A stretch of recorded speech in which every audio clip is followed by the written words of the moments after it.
दोस्तों, इस दुनिया में जहाँ एक तरफ अमृतवाणी बोलने वाले लोग हैं, वहीं दूसरी ओर जहर उगलने वाले लोग भी इस दुनिया में मौजूद हैं, जिनका काम ही है जहर उगलना, दूसरों की हंसती खेलती जिंदगी में जहर घोलना।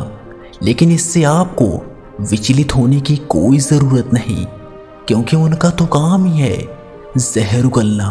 और अगर आप उनकी बातों को लेकर बैठेंगे तो आप कभी खुश और प्रसन्न नहीं रह सकते। इनसे अधिकतर पीछा छुड़ाने का प्रयास करें। आप मुझे एक बात बताइए, अगर कोई मुझे बुरा भला बोल रहा है, गालियां दे रहा है, और मैं भी उससे गालियों से बात कर रहा हूं, तो आप किस तरफ बोलेंगे? सही यही होगा कि आप किसी की तरफ नहीं बोलेंगे, क्योंकि ये दोनों ही आपस में लड़ रहे हैं, एक दूसरे को गालियां दे रहे हैं। दोनों में कोई अंतर ही नहीं नजर आ रहा है। इसलिए एक बात जान लीजिए, अगर आप गालियां देने वाले, भला बुरा कहने वालों से उलझते हैं तो इसमें आप ही का नुकसान है। इसलिए अधिकतर इनसे पीछा छुड़ाने का प्रयास करें। हमारे देश में एक बहुत ही प्रचलित कहावत है कि कुत्तों के मुंह नहीं लगा जाता। इसलिए इन्हें अपनी जिंदगी में इतना महत्व ना दें कि इनके बारे में क्रोध और गुस्से से सोच सोच कर आपका कीमती समय व्यर्थ हो जाए। इनको जवाब देना है, लेकिन प्रयास करें कि मुंह से नहीं, अपने कामों से सफलता को प्राप्त करके। जब आप ऐसा करेंगे तो वो खुद आपके सामने लज्जित हो जाएंगे। इसलिए अधिकतर प्रयास यही करें कि इनको अपना कीमती समय बिल्कुल भी ना दें, जिससे इनको जहर उगलने का मौका ही नहीं मिलेगा। और अगर उगलते भी हैं तो आप अपना जवाब दूसरे तरीके से दें, ना कि उनकी तरह जहर उगल कर दें। क्योंकि अगर आप ऐसा करते हैं तो आप चाहे कितने ही विद्वान और बुद्धिमान क्यों ना हो, आप में और उसमें कोई फर्क नहीं रह जाएगा। आप बात करते हैं घरेलू झगड़ों की। ऐसा अधिकतर देखा गया है कि जब बेटों की शादी हो जाती है तो बहू इतनी मॉडर्न और स्मार्ट होती है कि उसके घर में किसी से नहीं बनती, या बहू सीधी होती है तो सास बुरी मिल जाती है, और फिर घर में कुछ ना कुछ लड़ाई झगड़े होते रहते हैं। कभी बहू कुछ बुरा भला सास को कहती है, उनको चिल्लाती है, तो कभी सास बहू को बिगड़ती रहती है। यानी कि घर में शांति तो रहती ही नहीं है। दोनों अपनी अपनी बात मनवाने में लगे रहते हैं, और इस कारण पूरे घर की शांति भंग हो जाती है। घर के जो और सदस्य हैं वो भी इनके घरेलू झगड़े से तंग आ जाते हैं। लेकिन जरा सोचिए, एक घर तभी बनता है जब वहां के रहने वाले लोगों में नम्रता हो, एक दूसरे के प्रति प्रेम का भाव हो। ये नहीं कि एक दूसरे को देखकर शोले भड़के। एक घर को स्वर्ग तभी बनाया जा सकता है जब घर में रहने वाला हर सदस्य अपनी अपनी जिम्मेदारियों को समझे और झगड़ों में उलझने के बजाय उसे शांति से सुलझाने का प्रयास करे। घर में एकता बहुत ही जरूरी है।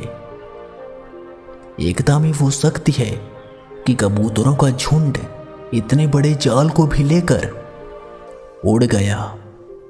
हमारे हाथों की जो 5 उंगलियां हैं, इन्हें अगर इकट्ठा करके मुट्ठी बना ली जाए तो ये किसी भी चीज को तोड़ सकती हैं। इसलिए अनेकता की ओर भागने से पहले एकता की शक्ति को पहचाने। जो इस बात को नहीं समझ रहे, उन्हें समझाने का प्रयास करें। एकता का दूसरा सबसे बड़ा उदाहरण है हम सभी के घरों में काम आने वाली झाड़ू, जो घर के कचड़ों को साफ करती है। लेकिन अगर यही झाड़ू की तार खुल जाए तो ये खुद कचरा बन जाती है। इस बात को समझने की कोशिश करो। जो इसको नहीं समझ रहा उसे समझाने की कोशिश करो। पौराणिक कथाओं में आपने क्या देखा है कि अगर कोई राक्षस भगवान से शक्ति प्राप्त करके भगवान को ही मारने की कोशिश करता है तो सभी देवता मिलकर उसके मृत्यु का मार्ग खोज लेते हैं। तो अब जरा सोचिए कि जब भगवान को एक दूसरे के सहारे की जरूरत पड़ गई तो हम तो इंसान हैं, हमारा तो कर्तव्य है एकता के साथ रहना। बाहर वालों के साथ ना सही तो कम से कम घर में तो सभी लोगों के साथ एकता का व्यवहार रखिए। आज अक्सर ये देखने को मिलता है कि जब भाइयों की शादी हो जाती है तो उनके बीच आपसी मतभेद इतना बढ़ जाता है कि एक दूसरे से लड़ने को आतुर हो जाते हैं। अब ऐसे में आपका जो दुश्मन है उसे कितनी शांति मिल रही होगी, इसका अंदाजा है आपको? शायद नहीं, क्योंकि अगर पता होता तो आप ऐसा करते ही नहीं।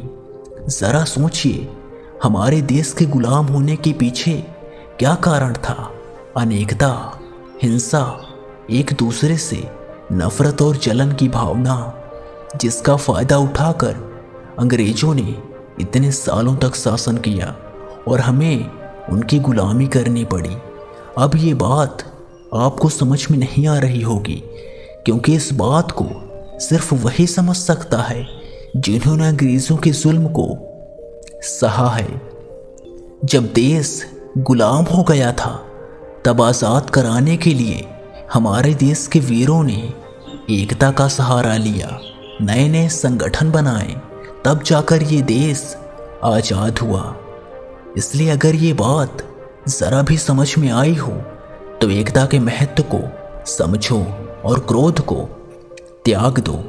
महाभारत में भी जब युधिष्ठिर ने यज्ञ किया था तब शिशुपाल ने भगवान श्री कृष्ण को कितनी गालियां दी, उन्हें कायर, डरपोक और चोर कहा, लेकिन भगवान ने उसे सहन किया और उसकी 100 गलतियां माफ करी। तो अब जरा सोचिए कि जब वो भगवान होकर 100 गलतियों को सहन कर सकते हैं तो हम तो इंसान हैं, हमारे अंदर तो इतनी सहनशीलता होनी ही चाहिए कि अगर कोई हमें जहर बोले या भड़काए तो तुरंत उसकी बातों में आकर हमें फैसला नहीं लेना चाहिए। हमें ठंडे दिमाग से उस चीज़ को समझना चाहिए कि ये बात सही है या गलत, तब आगे बढ़ना चाहिए। अगर कोई बार बार आपको परेशान कर रहा है, आपका अपमान कर रहा है, तो आप उसे अपने दिमाग से जवाब देने का प्रयास करें और बेवजह उलझने की कोशिश ना करें। समय आने पर उस इंसान को अपने आप जवाब मिल जाएगा। एक वक्त ऐसा आएगा कि वो आपसे बातें करने को तरसेगा। बस आपको अपने काम पर ध्यान देना है और फालतू लोगों से बिल्कुल भी उलझना नहीं है। अगर इस वीडियो से आपने कुछ सीखा है तो इसे लाइक, शेयर और सब्सक्राइब करें। मिलेंगे फिर किसी वीडियो में, तब तक के लिए धन्यवाद।